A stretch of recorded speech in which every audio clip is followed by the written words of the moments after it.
I am flawed. I have made some errors. I have made some mistakes that I'm not proud of. I'm competing with the guy. Like he's setting the pace. He's setting the pace. The internet thinks I be lying about my parents. Was I tore up? Yeah, because I promised myself that if I ever have a child, I didn't want to be a deadbeat father.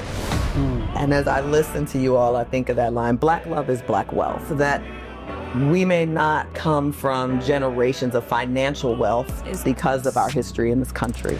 It sounds like you had an incredible investment of social capital that was able to get you where you were going. You know, I love you, I trust you. I don't trust your judgment right now, but I trust you. These people aren't going to be able to handle this child. Well, let me tell you a little bit about his story. So don't give up on your children. Yes. Yeah.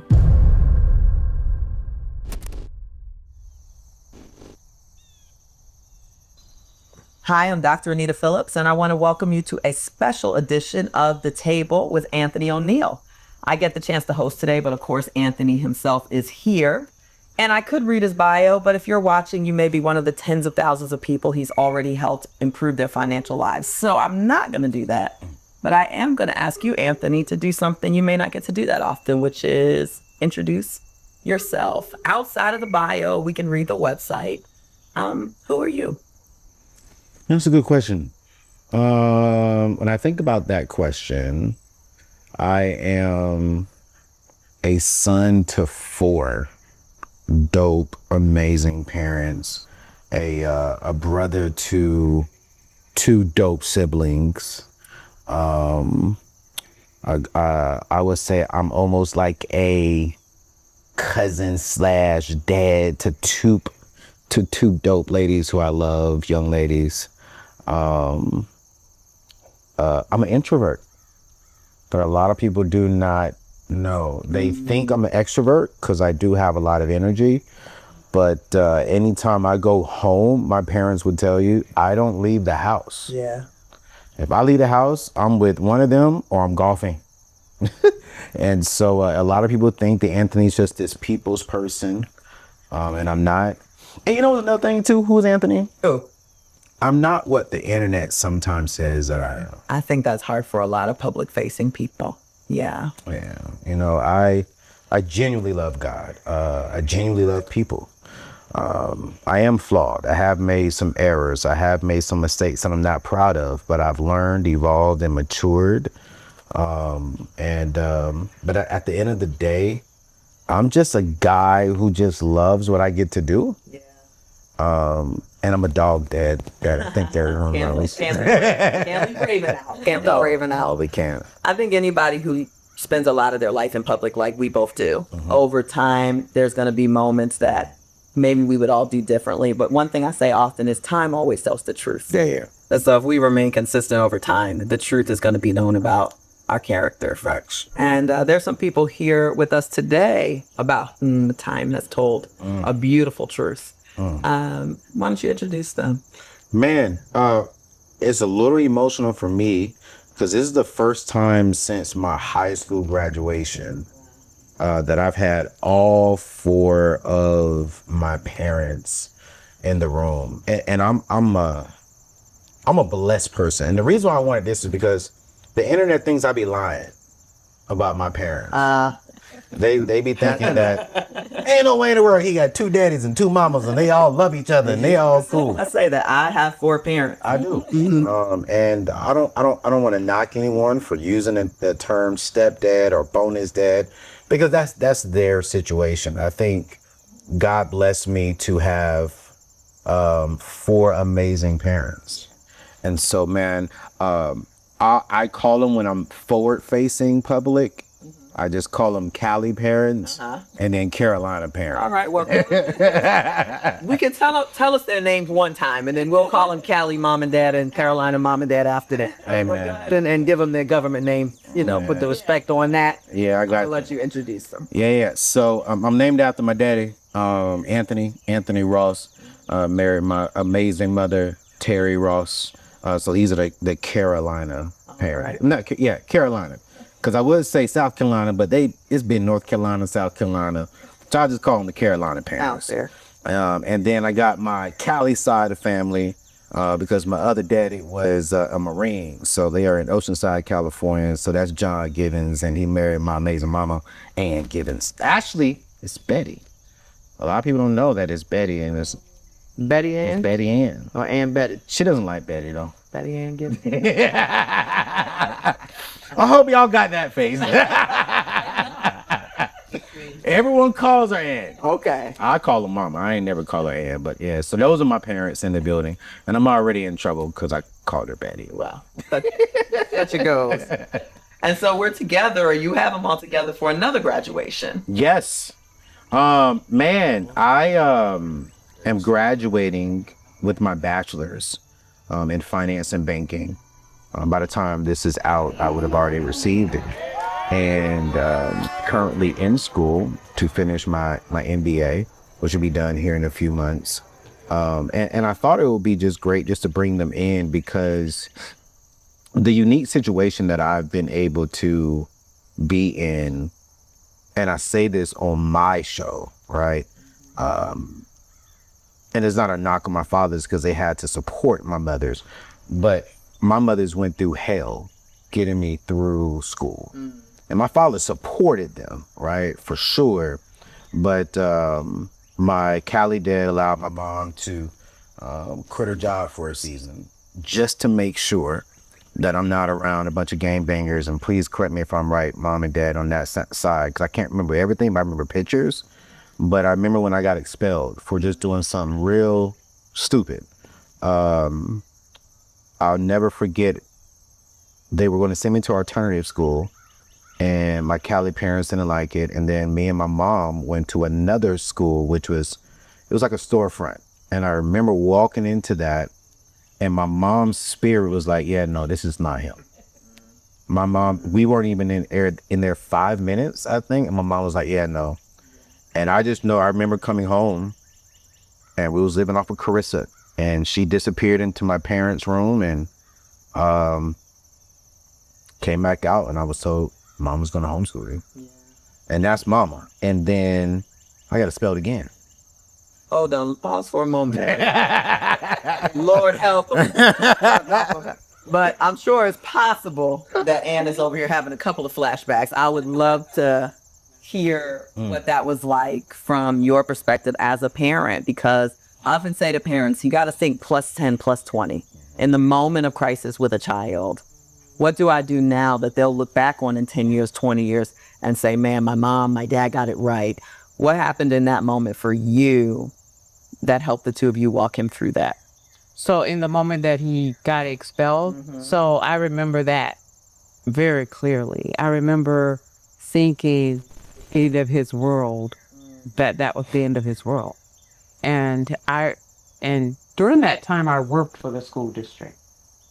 And so that was a lot of different things, embarrassing, hurtful, all of that. So when he got expelled, the alternative then, he so much farther in our district now, so happy to say that. But the alternative then was for the child to go to a continuation school. And the schools that he was going to attend did have students in it that Anthony didn't need to be around because he wasn't that child. Anthony was just a mouthy kid. No way. Yes, sir. Really? Yeah. And now, but look where it's gone. Right. That's what I'm saying. He got him somewhere. So he was a bunch of mouth. But yeah, so John and I decided no. And like I said, I was working for the district. I was a sub in the district. And I was able to quit my job. I had to because I wasn't going to let that happen. And came home and homeschooled Anthony, and that was not easy. Y'all want to thank my friends over at BetterHelp for sponsoring today's show. I want to talk numbers real quick. You see, traditional in-person therapy can cost anywhere from $100 to $250 per session. That adds up fast.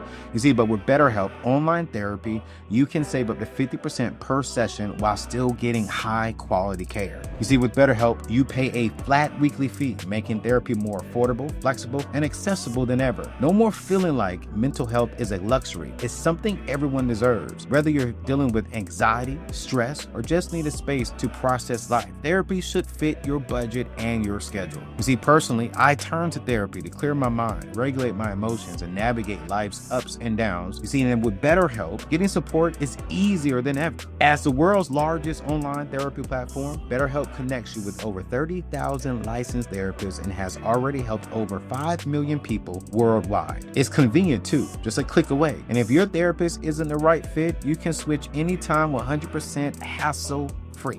So, your well-being is 100% worth it. I want you to visit betterhelp.com/AO today to get 10% off your first month. That's BetterHelp, HELP.com/AO. All right, let's get back to today's show. I realized that homeschooling my child was not for me. We did it for a whole year. Okay. And I don't think he liked me, and I didn't like him either. I loved him enough to sacrifice Come on. that to make sure, he was going to be good. And so we did that for a year. I love that. And you said something so important. One, I don't think we acknowledge enough. There's an emotional experience that parents are having.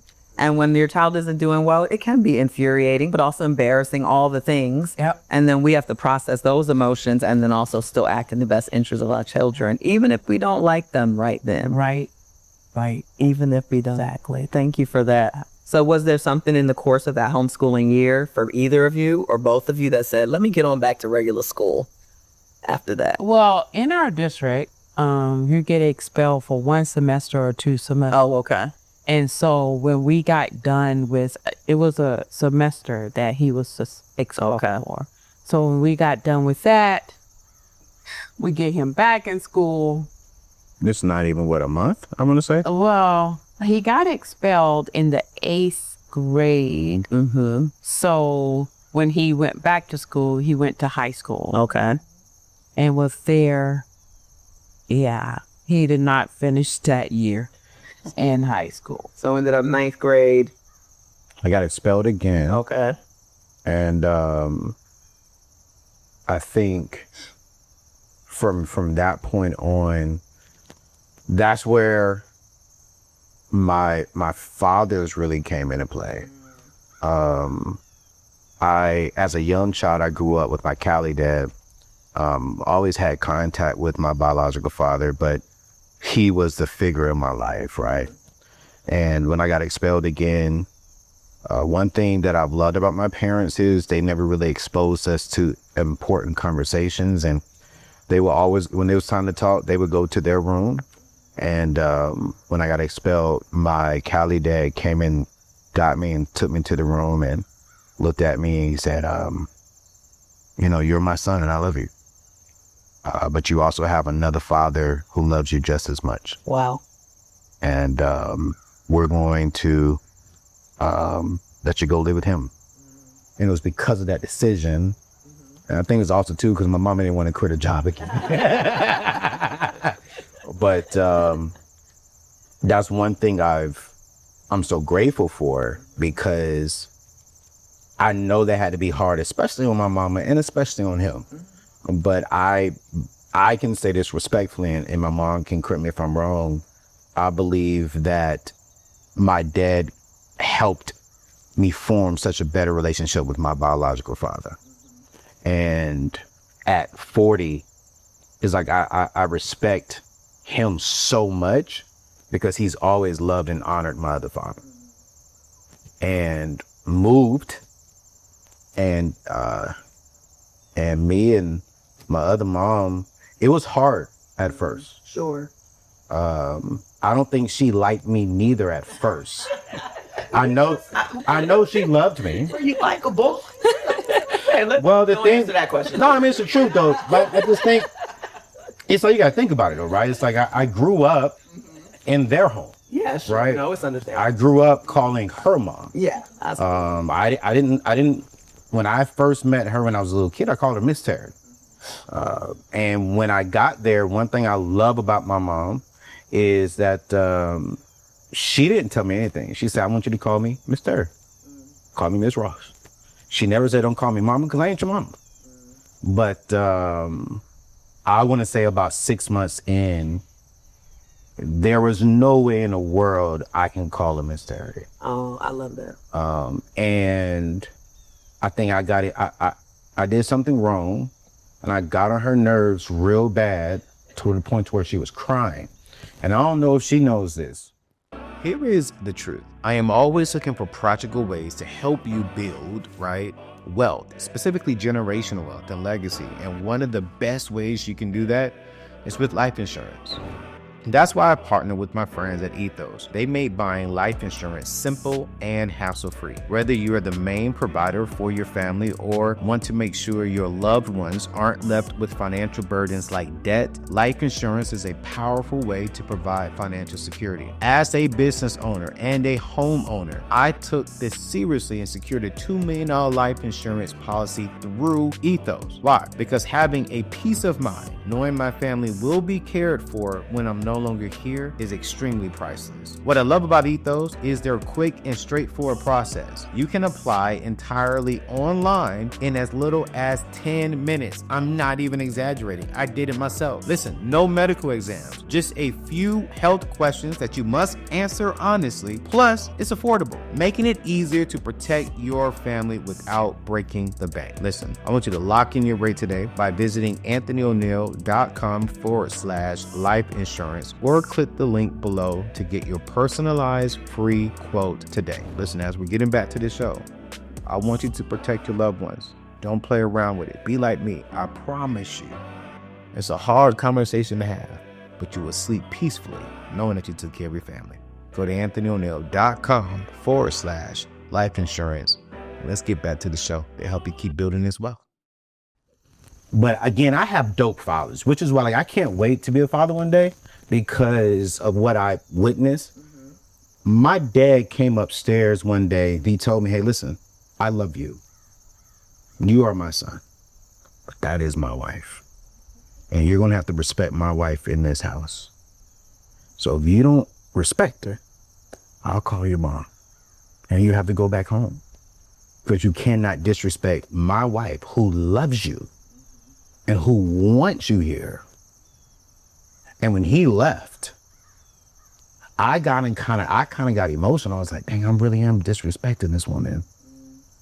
And then a month later, I'm done with school.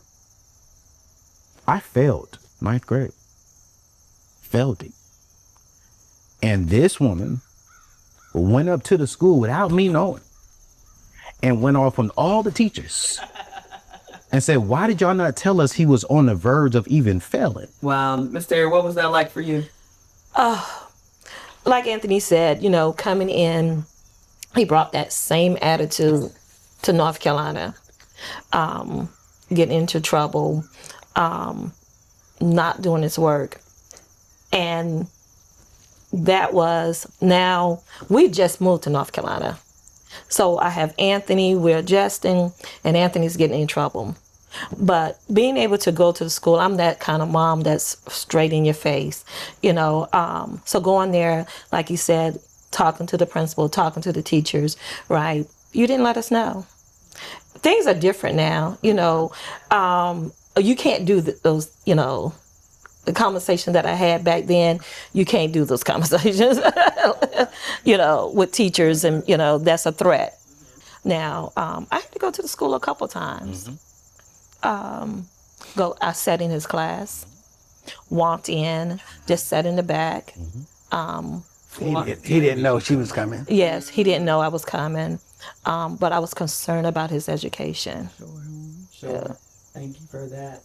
Let me pull the men in here a little bit because I got to watch them, make sure they're not too quiet. I want to jump back to Cali. What was it like for you, sir, to have that conversation with him? Was it tough on you? Did it feel natural? No, it wasn't tough at all. As a matter of fact, I just talked to Anthony about this. That when we made that transition and Anthony was putting himself in a position where it was difficult to really manage where he was in school. I said to him, we talked briefly, I said, hey man, I love you, I trust you. I don't trust your judgment right now, but I trust you. And I want the best for you. And I said, I wouldn't want to be in Anthony's position and not have access to my biological son. And I wanted him to know that I wasn't dissed or dismissed because he wanted to develop a relationship with him. I want to commend you for speaking well of Anthony to Anthony, even as you were transitioning him to another space, and also respecting, honoring, celebrating the fact that he had two strong men in his life. That is absolutely phenomenal. And so when he got to Cali, what was it like for you to make that transition, having your son coming in from another state where he had been kind of day to day being raised by another man? It was a great opportunity. To be honest with you, an opportunity that I had looked forward to one day. Waiting to power what I knew had to be a father. And I let him know from day one that I'm here for you and I'm going to teach you how to be a man. The only difference, I don't know how John was doing it, but I was a strict father. He said, for sure. Because of what he did in the past, I said to myself, I got to be on top of him. But because of the military, I was in and out. In and out. My wife had a lot of responsibility. We were always taught 6 o'clock, 6:30 in the morning, I'm going. I'm not back till like 5, 6 o'clock because of my position. But it was a great opportunity. There was some things that, like Ann and John always say, there's some things he would do that I wouldn't put up with. One thing about him, he was a talker. Anytime he got in trouble with me, we didn't discuss it. I gave a couple of words and that was it. Don't talk to me about it. And I had to be firm with him to let him know, this is Dad.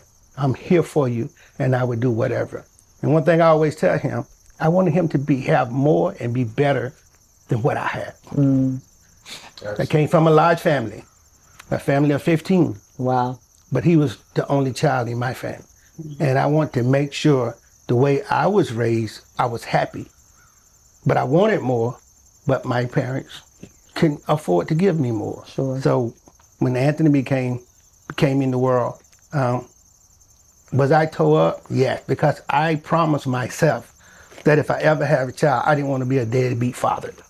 And I always want to be part of his life. And that was a thing for me. When I had my opportunity, I did the best I knew how. Yeah. Was I perfect? No, I wasn't. Some things that I would change, some things I wouldn't. But I thank God. It was a challenge. Even though we got in trouble at school one time with a young teacher, maybe 25.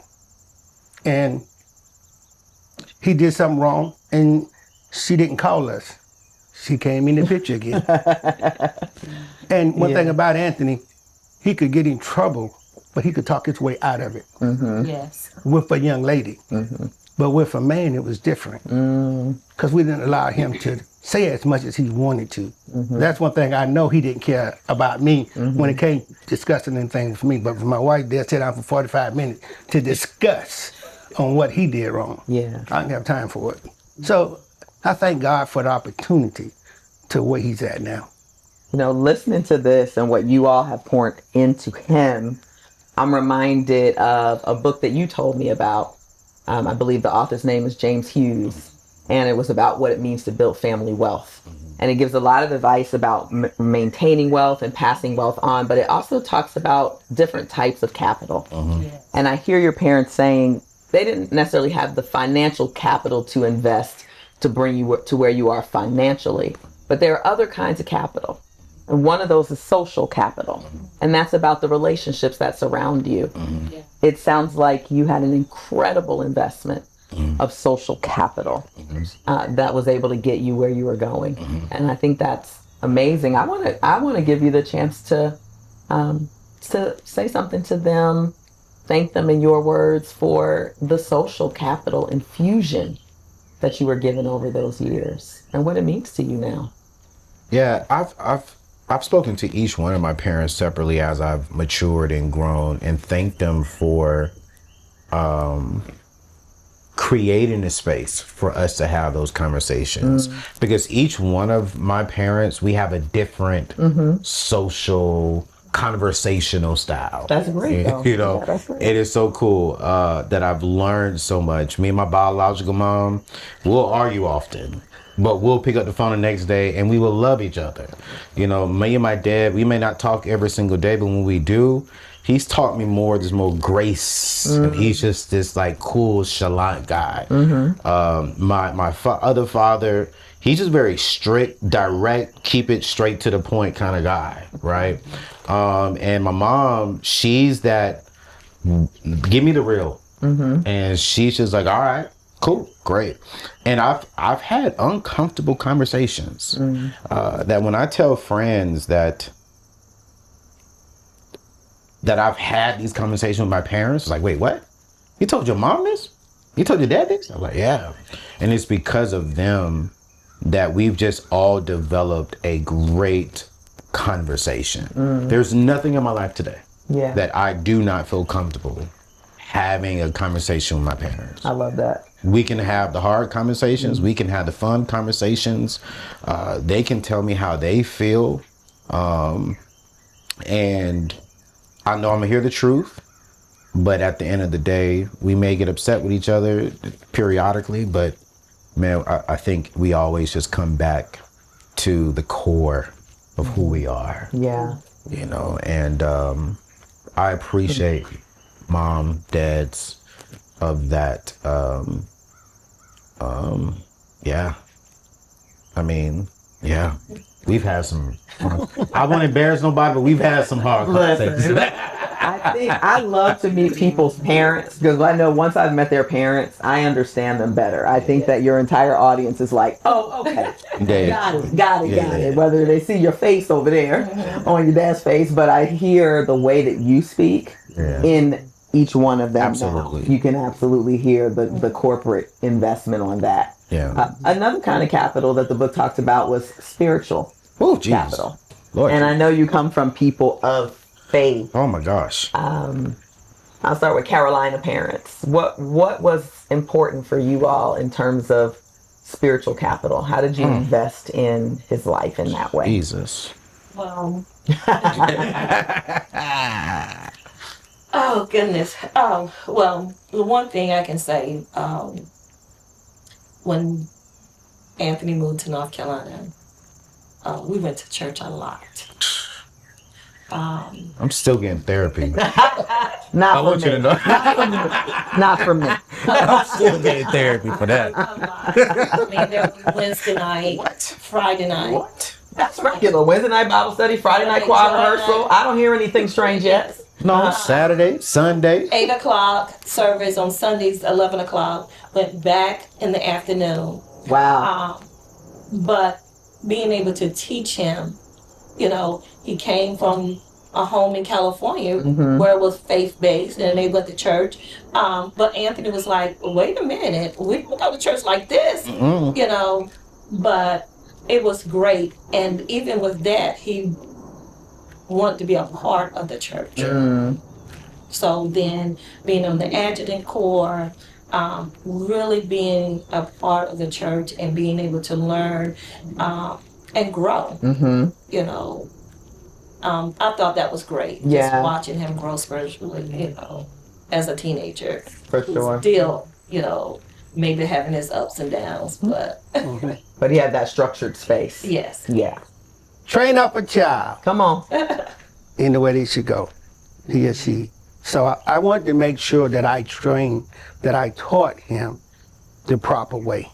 And I made sure that I kept that.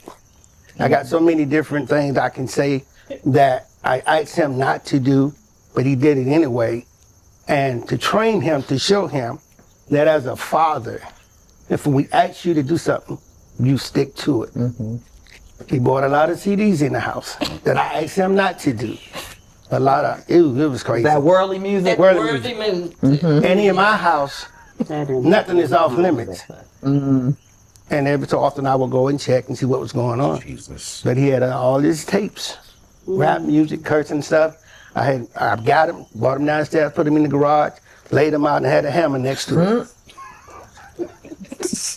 And I asked him, I said, I asked you not to bring this in the house. So did. Crush him. So did. Jesus. That's it, because as a father, I asked you not to bring him in. And that was a lesson. My last lesson to him was, he was on the adjutant corps. And it was a Saturday. He came to me and said, Dad, can I go out tonight? I said, okay, son, you go out tonight. You cannot adjut tomorrow. Come on, we not doing the club on Saturday, church on Sunday morning. Not over there. I wasn't brought up that way in the spiritual realm. I hear you. And you can be with the pastor, and the pastor got to preach. So he went out. The Sunday morning, we got in the car. I said, remember, son, you're not adjutant today. So we get to church. I go upstairs and do something. I came downstairs, Anthony in the pastor's office. I looked at him. I said, what you doing in here? He said, Dad, I'm on duty. I said, what did I tell you? Get out. And we'll discuss this at home. The pastor looked at me. I looked at him. I said, that's my son. I'm Rich Mama. Wow. So that is one of the spiritual things that I believed in, and I was firm in it. Because I just don't believe in you can go out and hang out and be around the man of God like that. If you're going to be an armor bearer, you have to be spiritually grounded. Because you're supposed to be praying and pushing, seeking with him. So that's one of the spiritual things that I want to make sure I show him. And even today, I still believe in it, but it's not like that today. But I still believe in that. Yeah. You need to be firm when you're around your leaders. Yeah. Oh, I love that what you were saying and both of you were showing is what happens in the spiritual realm, the invisible realm, actually impacts our everyday lives. Right. And too often that's left kind of outside, and we can shape our spirituality to match our lives. But you're saying this is where reality starts, and then it should affect how we live our daily lives. Correct. And so that's an incredible investment. I know that Jesus lived in Cali as well. And so He still does. foundationally, what was that investment like for you all in terms of how you raised Anthony? Pretty much the same, maybe not as strict, because we did go to church all the time. We was in church all the time. But secular music was okay for them to listen to, because if they didn't get it at my home, then they was going to get it, right? John and I were very clear on, we don't need the cursing and all of that, but it was okay for the secular music to be in our home. But yeah, he was in church a lot and involved in a lot. So that part of the transition was, I'm sure, very familiar to him. And Anthony brought up that scripture, train up a child in the way he should go. And if you notice in scripture, there's a comma there. For sure. And I often talk about that comma because at one point in my life, and anybody who knows Ann knows that my 3 children means the world to me. Sure. But my 2 boys gave us hell. And in that scripture where that comma is, I felt like John and I were stuck at the comma. And we just travailed. We just prayed. We just tarried. And it was like it never was going to let up. But then on the other side of that comma, Come on. You better preach. on the other side of it, it says, and when they are old, When they're old. yeah. And so that is what we're seeing today Exactly. in this boy, in this man. And I don't know about John, but I often just coming here today, traveling here, try not to get emotional. Why not? But It's an emotional I thing. think about when Anthony first went to school in kindergarten. And I had been with him for all that time, right? All of us. And I was like, these people aren't going to be able to handle this child. And so I reached out to all of his teachers and I said, look, this is what's coming your way. And you have to know that my husband and I are here. We're in this triangle with you. And so for 8 years, we went through a lot. It was almost like he needed to be homeschooled because, you know, sometimes the public school Don't is understand right. the energy or the intensity of this personality. Right, And because so the whole time they we were had trying to interpret it medicate for him. them. Help them to understand, hey, this is his personality, but he's a good kid. Yeah. he And has you're not- potential. Yeah, and we were like, then you're not going to medicate him. Exactly. Because Yeah, that's I have to right. tell you though, when Anthony would get sick, it was like, oh, I had peace. I had time. Wow. I'm just going to be honest. Okay. I was like, okay. I have time for a session right after this. Just we'll stay together after the conclusion of this time. Go No, ahead. it was I ain't never like- heard that before. No, it was like a break from his energy. The kid was born with energy, and he still has that energy now. Anybody that knows Anthony, he has a lot of energy. And I nursed him back to health, but it was like a break. And so I knew that the teachers were going to get something. And the principal, I won't say her name, just in case she look at this, but she's going to be smiling. One of the better kids. You know who you are. No, not this principal, but the principal that expelled him. She and I even had a conversation, and when she decided to expel him, I was like, "What? Okay, you're going to expel my child. I'm taking you all the way to the county office." Come on. And yeah, I won't say what I was about to say, but We know what you're going to say. Yeah. So, and today that lady and I are very good friends. She's a very important person in my life. But then I wanted to kind of touch back to when you talked about just the socialization. I can't remember That what social capital, the Yeah. investment of that relational space you gave him. There was a village that Anthony had, still has, Yeah. in California. And we could not have done it without those people. They right now are considered, Anthony considered them uncles and aunties and cousins. And so, yeah, so we're just thankful for that village. Yeah. But, yeah, you want to say anything about the... No, there was an occasion for an expulsion that Anthony was up for, and there were allegations that came from other kids. You remember that? That was the very first one. And those allegations weren't really founded or totally founded. And we had to go to bat for him. Ann and I went to the County local school district. Then we went up to the county. And You went up to state too, right? no, it was just Just the county. And they changed the charge because we were willing to go to bat for him. And I remember one of the officers or dignitaries came up to me and said, "Hey, you know, we appreciate you being willing to go to bat for your son." Wow. And I said to him, "If we don't do it, who's going to do it?" Who's going to do it? And he was like, "Yeah, right." But I think that was a turning point also for him to know that we had his back. And if I can say anything in regards to all of us, Amos 3 says, "Can two walk together except they be agreed?" That's right. And I think if we had capital, real capital, all of us have Anthony as our Common primary denominator, yeah. common denominator. Love him and we want the very best for him. That's right. Always have, always will. I agree with that.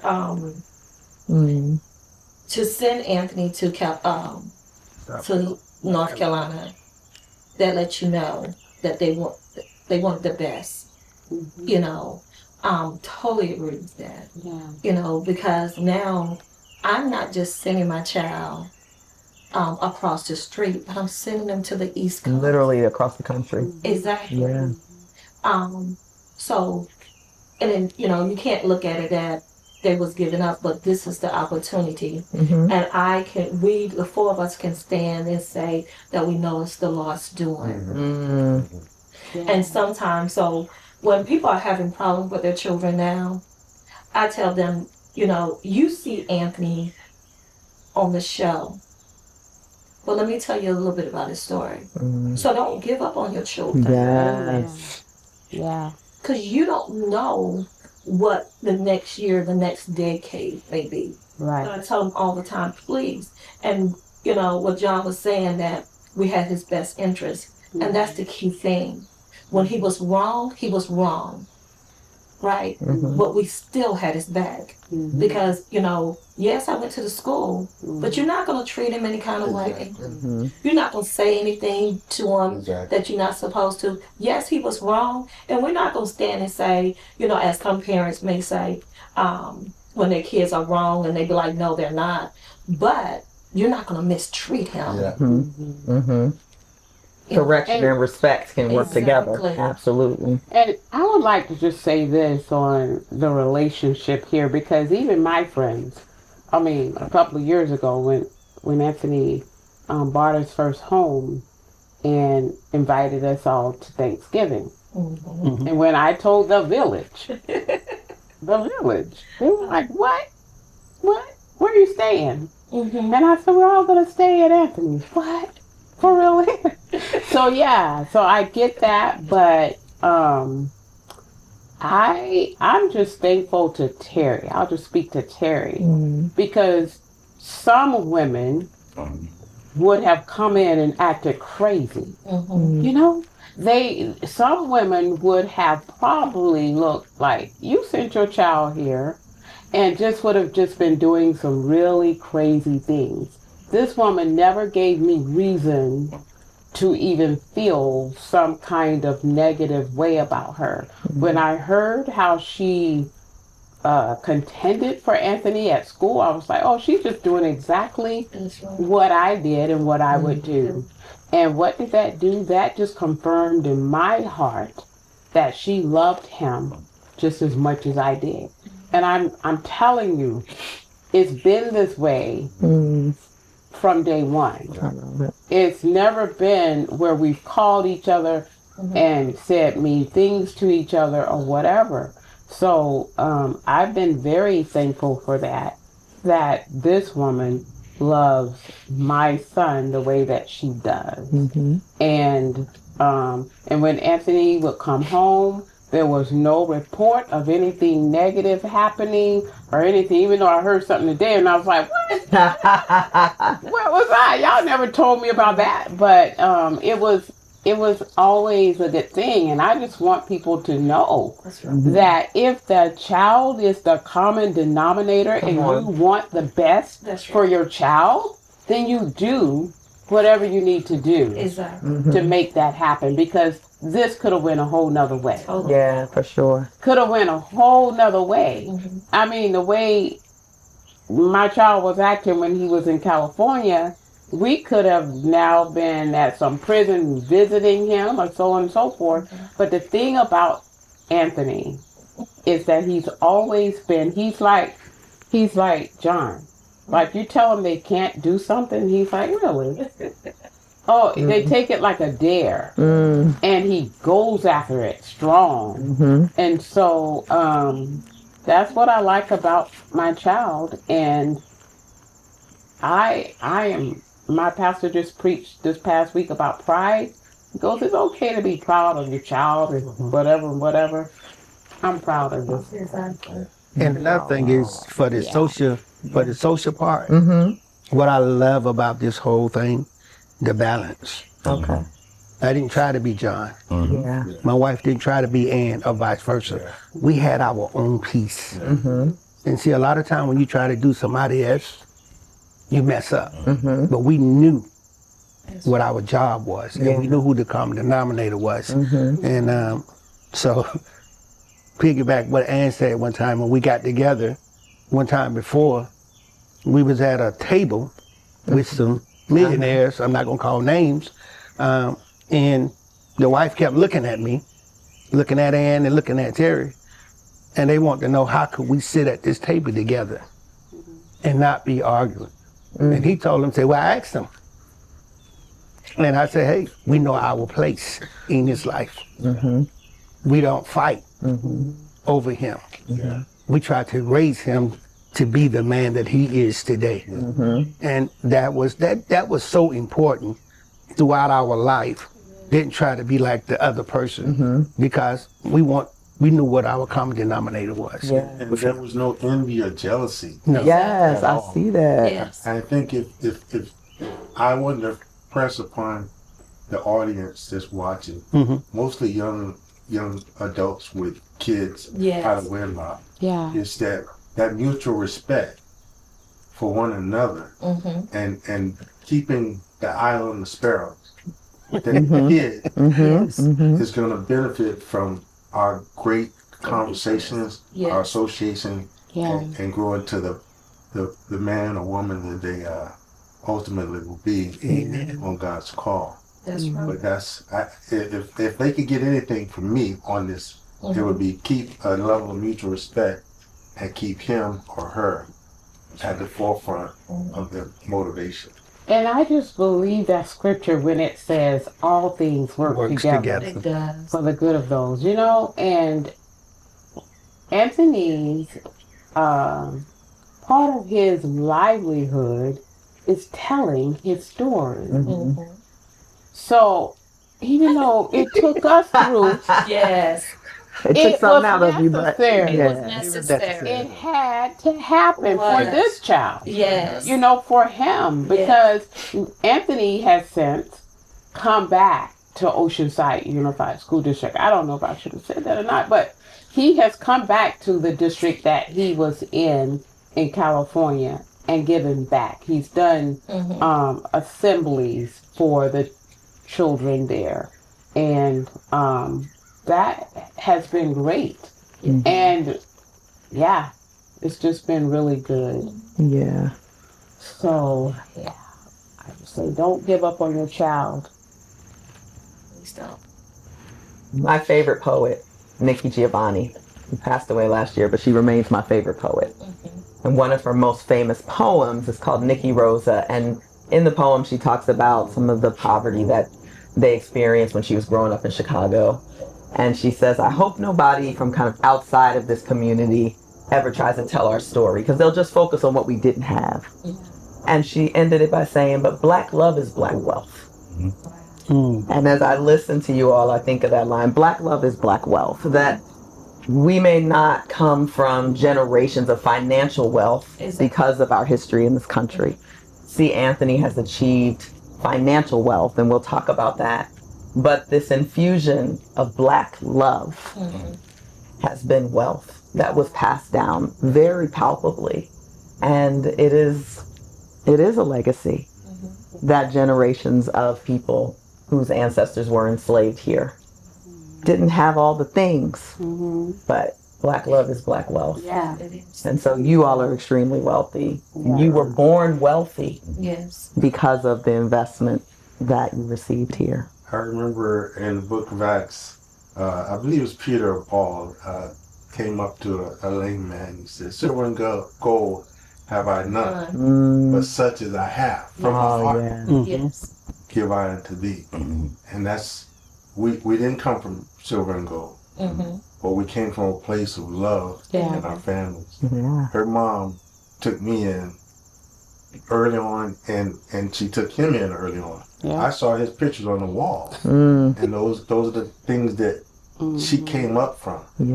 We all came from that kind of love in the family, and we gave it to him.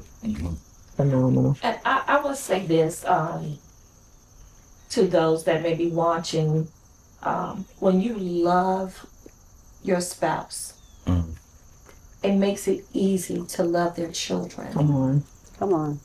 And I totally disagree when you say that you love your spouse and they have children. and you can't love their kids.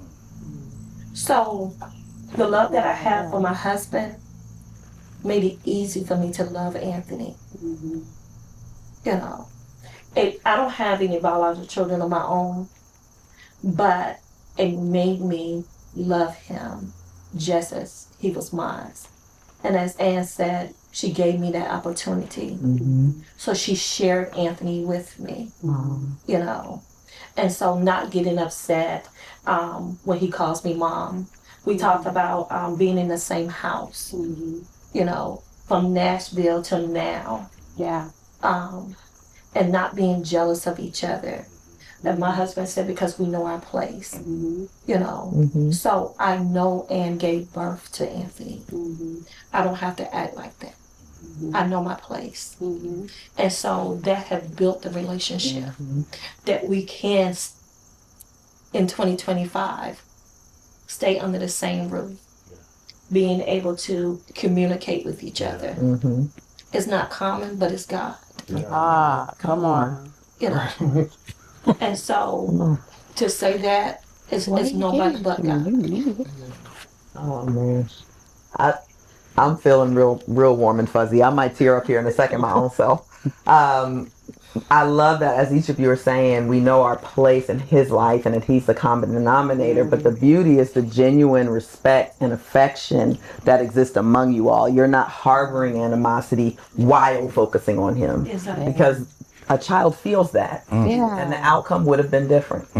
And so the respect and the care that you all are expressing towards each other is amazing. I had the chance before this, we sat down to talk, to just see your dads just sitting in there, just chatting it up. And I thought, this is so beautiful, because sometimes, you know, women will find a space and they get into the mom space, but you know, the male ego can be a different animal. But I haven't seen or felt that as a barrier at all between the two of you as men sitting here today. So I want to acknowledge that as well. It's been absolutely stunning. It's been absolutely stunning. Wasn't for this man over here to give the foundation, because I wasn't there. It was him to give him the foundation. But when I got my turn, I just add on. I didn't try to chip off. I add on. Wow. A tougher skin as a man, and I know he would do the same thing if he had it. So I really never downplayed nothing, and that's why I'm glad we're here today. Because I think it was maybe about when you graduate. Yeah, from high school. From high school, the last time I seen him. Wow. So this has been a great time for me, and I was happy when he walked through the door to let him know. Thanks. Wow. For what he's done for him. Even up to today. Yes. Thanks. Because I will always ask, where's John? Is he coming? Because I knew what he did for him. When I wasn't around, I wasn't there.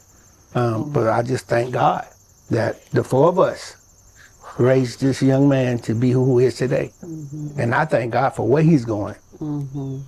He's not finished. He's just getting started. Amen. God is still working on him. It's not finished with him yet. If you think he is. I think we can attribute that to the fact that we all love the Lord. Yes. And the fact that I always say, I need God to bless me. So how dare John and I, or Terry and Anthony, get an attitude in this whole little setup. I'm saying setup. The Lord might be saying, no, Ann, you set that up. But purpose is prevail.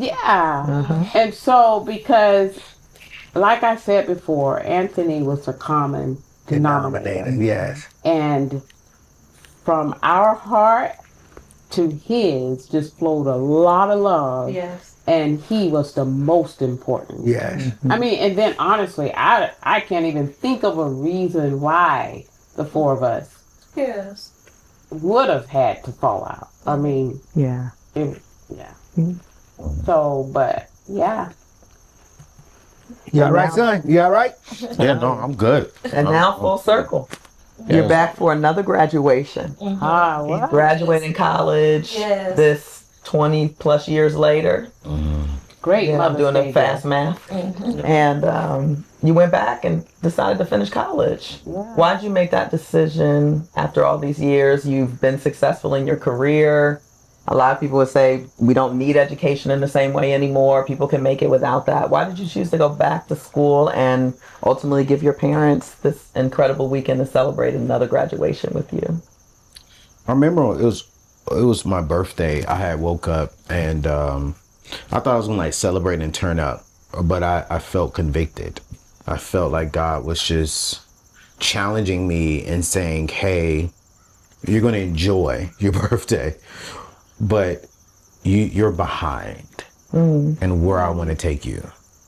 And he was like, I'm using a gift that the enemy tried to take for a negative, which is your mouth, which is, you know how to talk, you know how to inspire, you know how to use your words. He was like, I need that to help get specifically people of color out of debt and to start building wealth, because I want to see something different happen. And I was like, well, God, I'm doing that. He said, yeah, but you're still immature in some areas. You still have some maturing and growing to do in some areas. And I need you to be intentional about going back to college, because for where I want to take you. And he gave me the clear, bold vision was by 2053, they say that people of color will have 0 to negative net worth. And he was like, I want to use you as the mantle, one of the individuals to make sure that that is not a true stat by 2053. And that if I'm going to do that, then I had to go back to school. Because he said that right now people can discredit you and disbelieve you because you don't have the education. He said, I'm not worried about the disbelief. They didn't believe me, but they can't discredit what I've done. And he was like, if you go back and get the education, study yourself approved, they can't discredit you, you know? And I went back to school, and a lot of people have said, well, you didn't need to. I said, no. I needed to go back to do and to accomplish the ultimate vision. And I mean, I'm gonna be honest with you, I was not excited about that. Because they'll tell you, man, education is not my thing. Listen, and I get that. It is my thing. I would be a student right now if the Lord let me, but I get it. Not everybody's a student. But were you surprised at how much you actually learned? Were there things that you thought, I know it all in this area? You know, yes. I've learned a lot.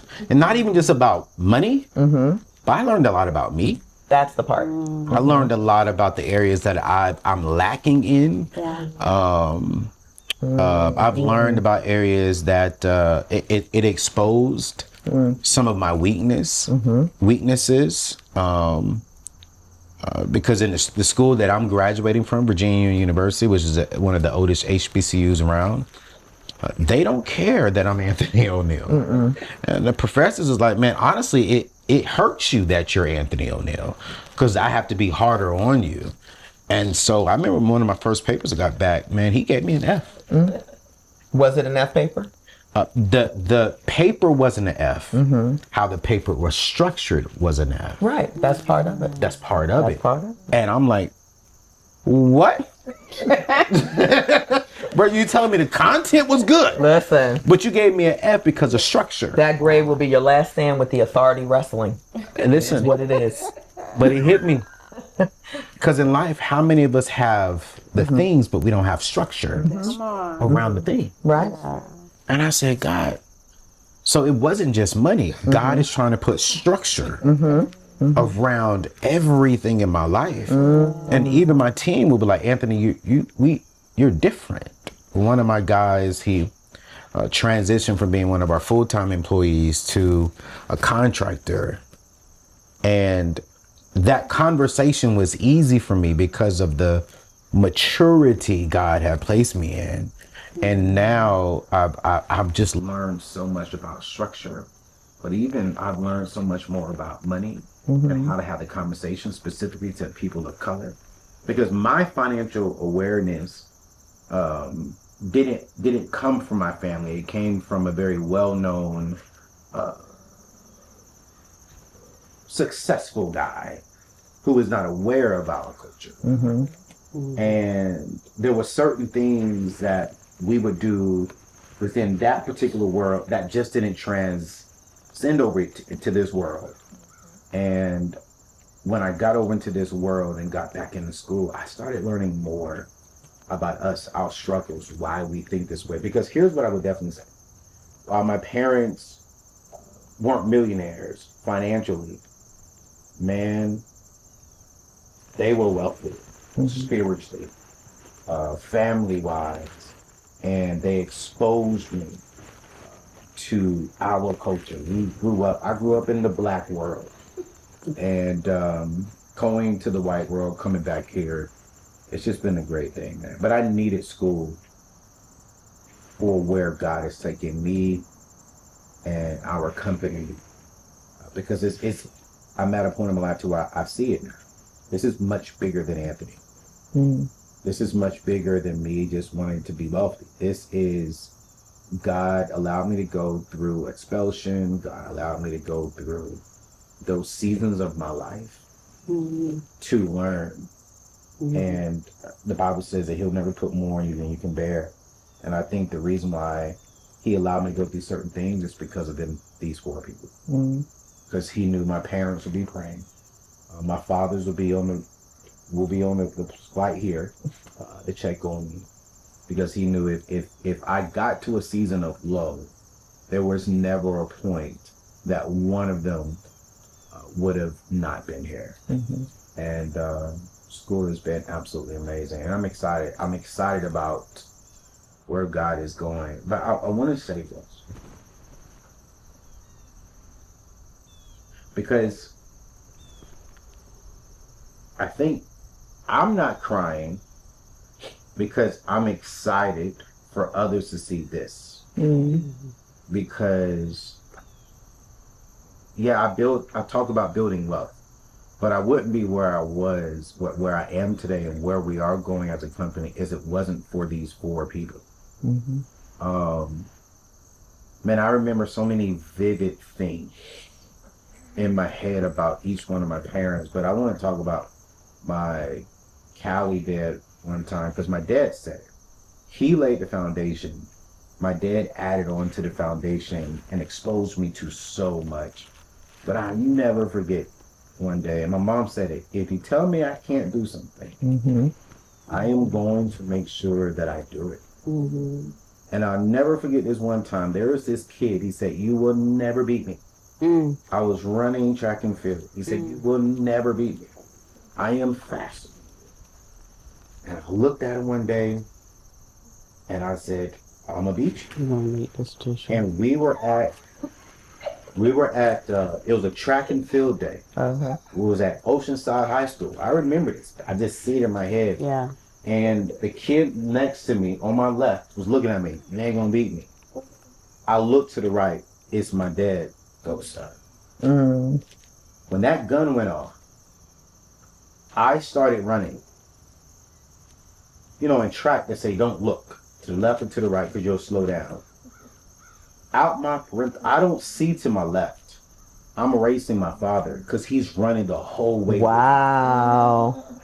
And he's just like, go son, go. And I'm like, this man is running with me. So I'm trying to beat my father. Wow. But I'm not competing with my dad. Right. I'm competing with the guy. But he's setting the pace. Like he's setting the pace. He's setting the foundation. And I get across the line and he's jumping like crazy because I forgot that I was winning.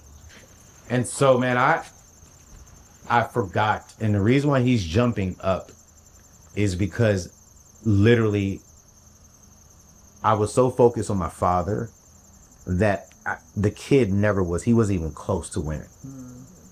Wow. And I didn't understand that day. And I didn't understand half of the stuff that my parents made us do when we were young and why they did half of the stuff. But as a man, I always remembered the tempo was always set by my father's. And I watched my mother's compliment and surround them and control that. There was nothing major that and when I was growing up, that he wasn't there. Every track and field, he was there. And I was successful in that because he was right there running. And I'll never forget foundation. One of the reasons why I can adapt and adjust so quick is one day we were running, and he was in the Marines. That's when he didn't have that gut that he has right now. Sympathizing. That man. It's going away. But he would go running, and one day I asked him, can I go with him? And he said, well, son, you can't keep up. We need to ride the bike. And we were running. It was coming down the hill, the steep hill, and I saw my father fall, and he literally flipped in midair, got back up and started running. And in my head I said, that is the coolest thing ever. And I got that to the house. And one thing about both of my fathers, they could take a moment and turn it into a sermon. And when we got back, I was tired and I was ready to go in the house and just chill. But my dad always had an office in the garage. And he took me in there and he said, son, did you see what I did? I said, yeah, that's the coolest thing ever. He flipped in midair there. He said, no. I adapted, I adjusted, and I overcame. And I was like, wow. I don't know what you just said, but wow.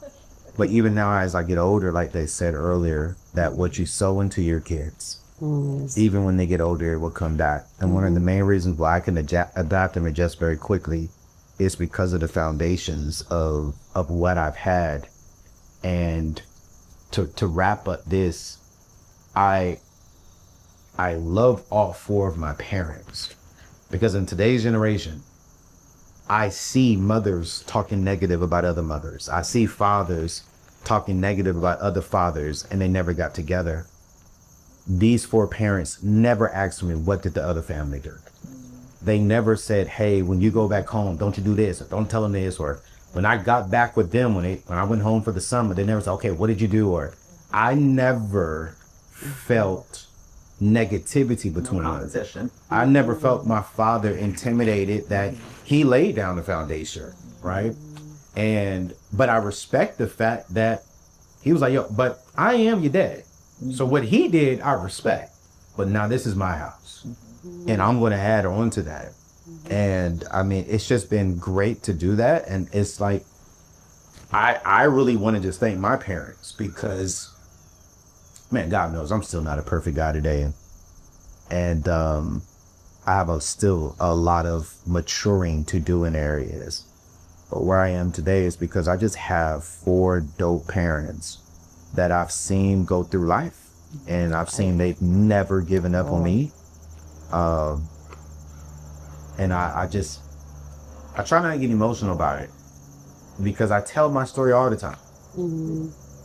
And I wanted the world really just to see that, like, yo, this is my truth.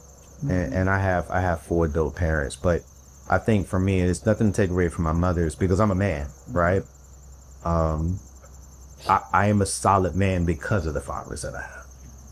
And there's nothing prideful about me, because I watched my fathers respect each other and love each other. And I can't walk around prideful. Like, another man doesn't intimidate me, because I didn't see that man intimidate that man, or that man intimidate that man. Right.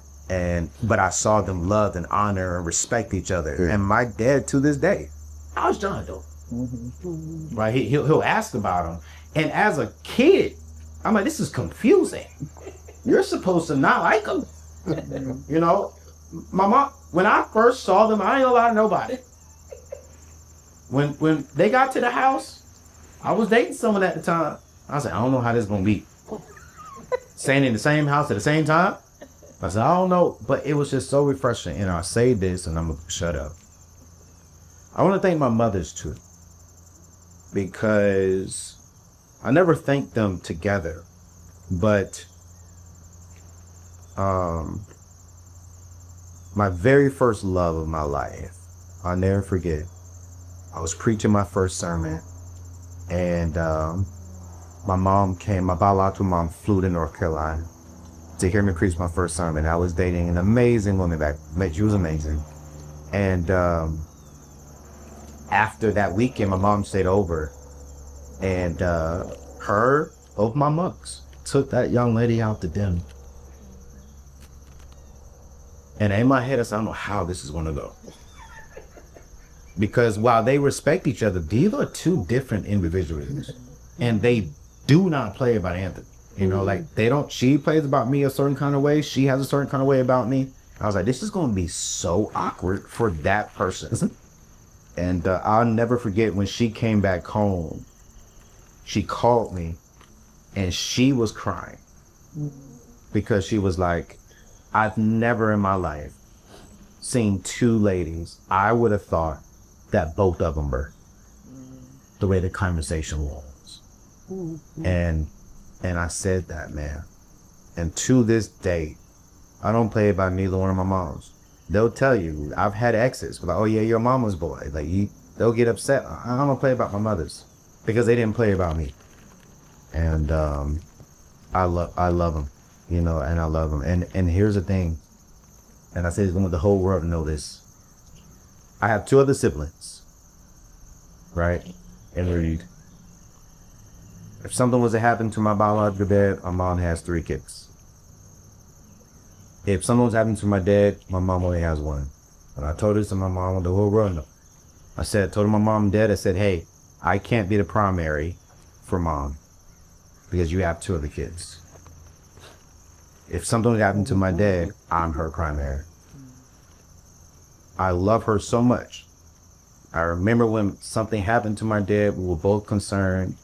And I remember her saying, if something would have happened, would our relationship change? And I told my dad, hell no.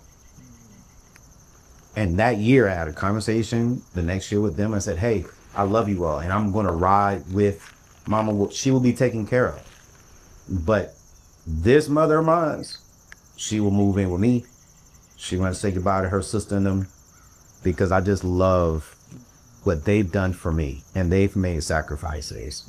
And now, you know, fathers, they'll be on their own. He does wrong, John. I want to make one more comment, please. That golf thing, we was out playing golf. And about 12 o'clock in the evening, I look at my son and I said, wow. I said, I understand what your financial status is.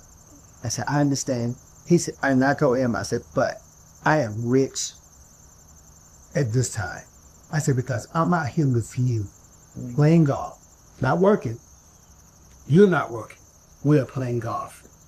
I said, I'm rich because God has given me a peace about where we were as a family and how he was as a son. And I just thank God because he gave us a peace.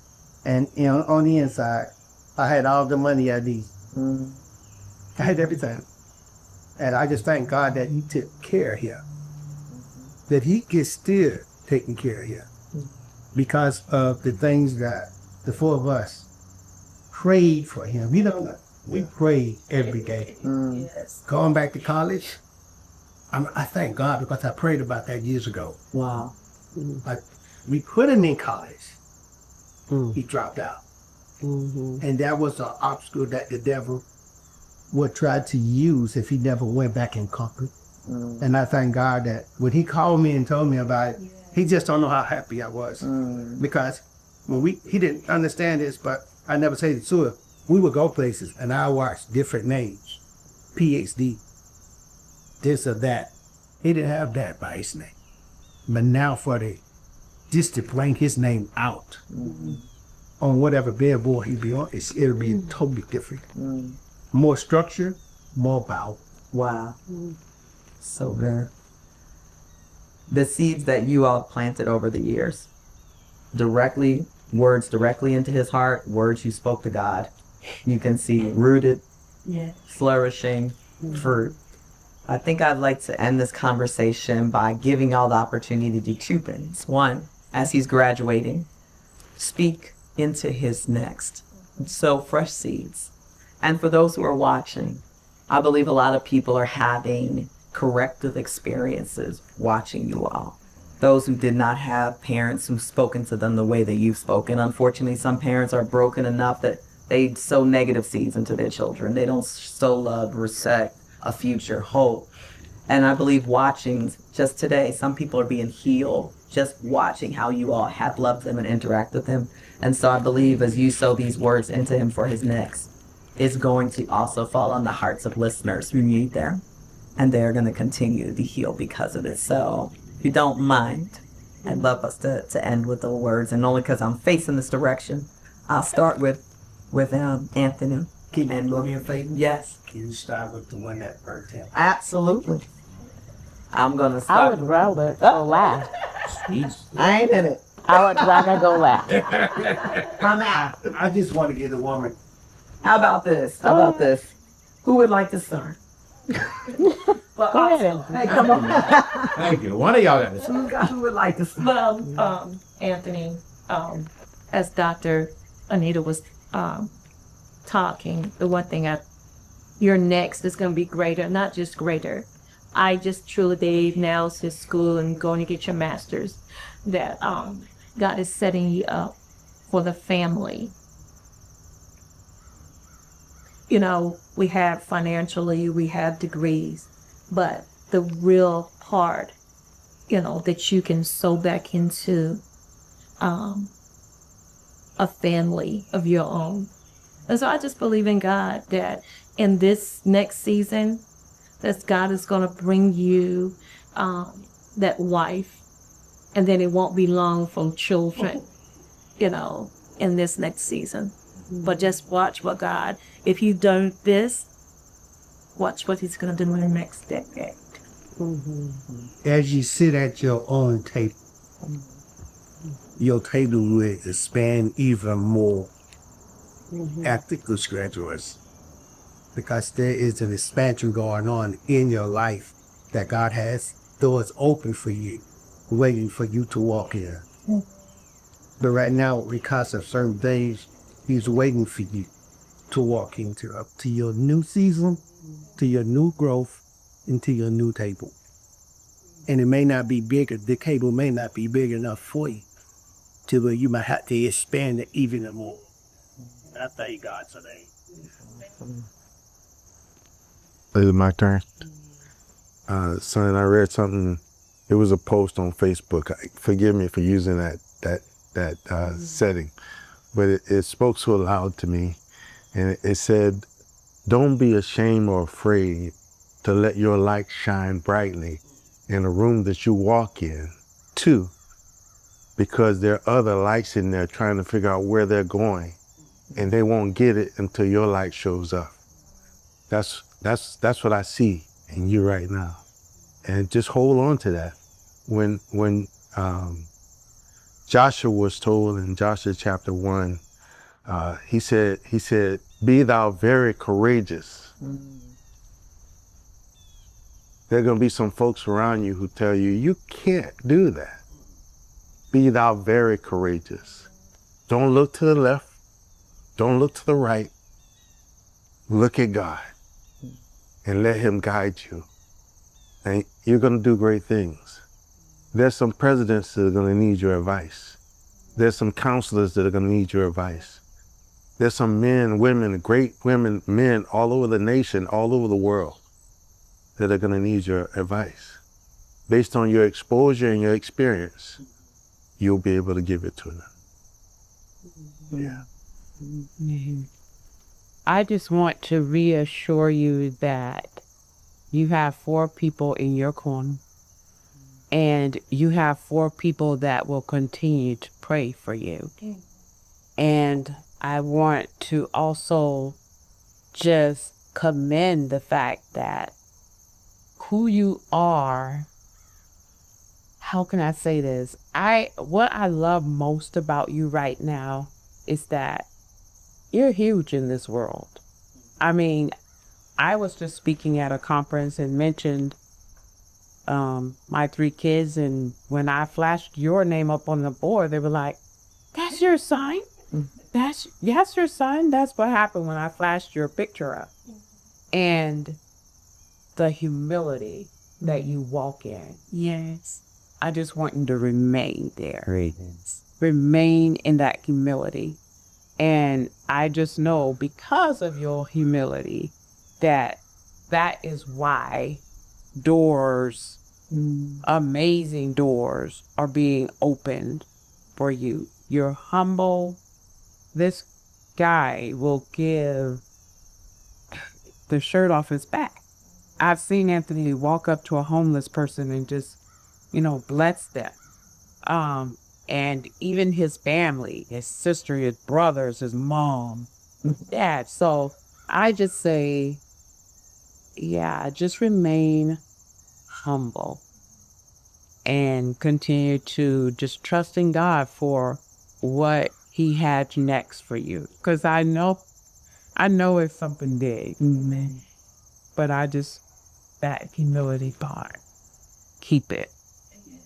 And just know that we are going to continue to pray. Yeah. I have my own thing. Anthony, what I see, I remember when you was the youth pastor, telling the story. And as we was just sitting here and just reminiscing and talking about, you will go and you will minister to youth and you will tell your story. I just truly believe that this is the next season in your life, that you need to go back to that. Really, because we have so many boys of color and where there's so many parents that been in our positions and in our position where they feel like there's no hope. Yes. And so to tell parents of color that there is hope. There's hope for your child. Don't give up. To the millions that may watch the video, it say that my child got expelled, my child had dropped out of school, and what next, and what should I be doing? But going back and sharing those stories, that you're a testimony. Yeah. You're a testimony to young men of color that's going down that road right now, and that parents feel like there is no hope. I don't know what to do. And so to go back to give that there is hope. Look at what God had done. I got expelled, I got exposed, I got into trouble, and through the help of the Lord and for great, amazing parents, I made it. And so to give back to that and to give back to, and I'm gonna be honest with you, I see you sitting me, in a youth, not just youth, but children, young men behind the fence line that we call it. Indeed. And you're sharing your testimony and you're encouraging them to look at that. That's crazy. Yeah.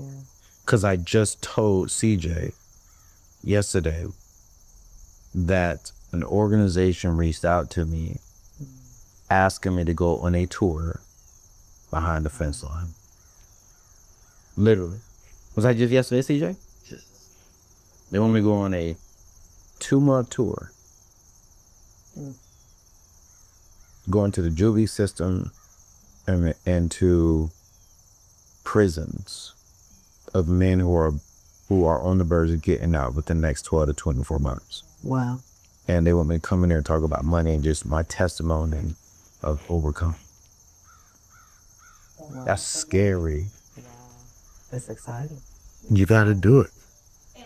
That is scary. I would just add the prison yesterday behind the fence line. Wow. You did with amount of many years and teachers. So, part of my ministry, and it's so important that a lot of people don't understand. Done. Yeah, They gonna do it. You just see that it's time to tell and to show. We have so many single parents that's of color that's disappointed, don't know what next, give it up on their children. Yeah. Uh, Those tough. God said he has no respected person. So if he did it for the four of us, he would do it for you and your child and your children. That's good, Terry. That's real good. And that's scary. Wow. That's just, it's unthrifty. My sweetest. I'm telling you. But I love how it emphasizes these four vessels offer themselves to their child fully, but also to God. And as you said earlier, without God, this conversation would not be happening today. And that makes all the difference. So I have been blessed myself listening to this backstory. It's phenomenal. Thank you for letting me sit at the head of the table for a minute. And yes, ma'am. I'm going to give it back to you to sign off with your people. Man, listen, I want to thank you, Dr. Anita, for leading this conversation. The first person, it's always funny, is always you and PS. Y'all, Pastor Sarah, y'all just come on the show and just do things.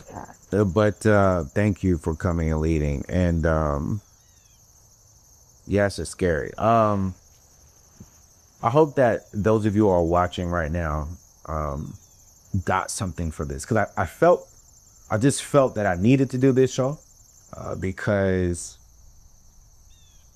the recent one of the studies, Dr. Anita, if you know the study, if it's better than me, please correct me if I'm wrong, but it's like nearly 52% of marriages are failing, and children are a part of that. Sure. And I see, and I have concerns about the children growing up and not accomplishing their goals because of the lack of parents coming together. And man, I made a lot of mistakes. But I'm grateful that I had 4 parents who prayed, who didn't fight against each other, and who always put me in the best position to be the best person I could possibly be. And as I'm still going to be evolving at 40, I vividly remember things that I saw in my parents. And I hope you know that your kids will vividly remember things that will impact them, that will either encourage them to move forward or maybe encourage them to not move forward because of things that they saw that you don't even think that they saw. And there are things that I saw that they think I didn't see that I did see that made me love them even more, right? And so, man, be that. I'm gonna say this and I'm gonna put my fathers at a very uncomfortable position right now. It's gonna be so uncomfortable. I'm gonna look dead here because my fathers are gonna enjoy this. I think they'll see the message. Now my mothers may get a little uncomfortable, but I want to show the importance of fathers. My Cali father loved me enough to adopt me. My biological father said, I love him enough to where I'm not gonna let you adopt him. I needed to see that. I needed to see that a man loved you so much that he wanted me to have his last. But I also needed to see that my father loved me so much that he didn't want to give up my last. Yeah. And while some may feel a certain kind of way about that, as I matured, I love both of them. Because if he would have gave up my last, I would say, oh, you didn't love me enough. But if he wouldn't have asked, oh, you ain't love me enough. And so it's like, I hope y'all understand, we've never had that conversation. They never told me. I knew about it because, they told me about it, but I've never told them how I saw it. And the reason why I fight so much today is because of the foundation where I stand on with the 4 parents that just did things tremendously.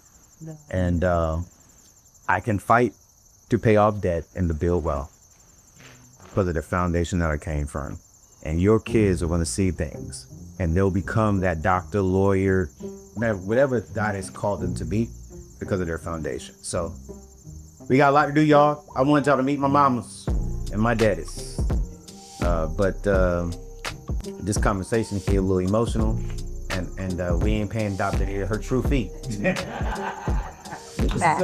So, we gonna end this right here.